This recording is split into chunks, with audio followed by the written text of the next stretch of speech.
G'day viewers. Today we're covering off on every time it rains, my solar system stops working. What does this mean? And what can I do about it? Now this is a thing that comes up time and time again here at Solar Dr. Savers, and we see it often. Could be quite a few different things going on, but we'll try and break it down fairly simply for you. Generally, when it rains and your system shuts down, you'll get a fault code on your inverter, usually telling you that there's some sort of a resistance issue. And that means that the electricity is going to ground somehow. What this sort of means for the average person? Good news is that generally your inverter, there's nothing wrong with your inverter. That's a positive thing.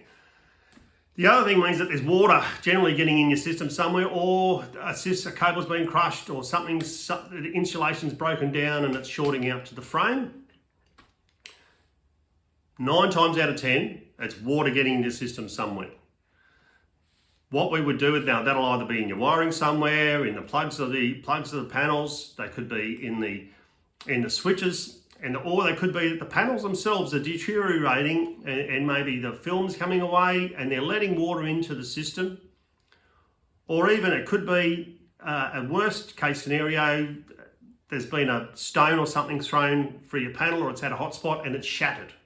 And then that just lets water in every time it rains, and then after a day or so of hot weather, it'll dry out again and it'll all start raining again generally.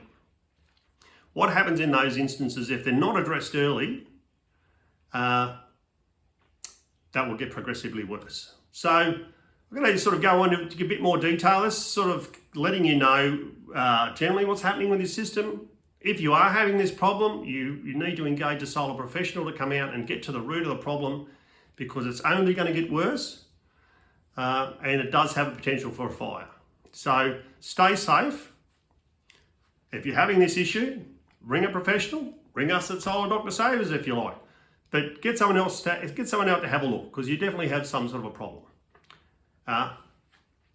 Thank you, and I'll talk to you next time.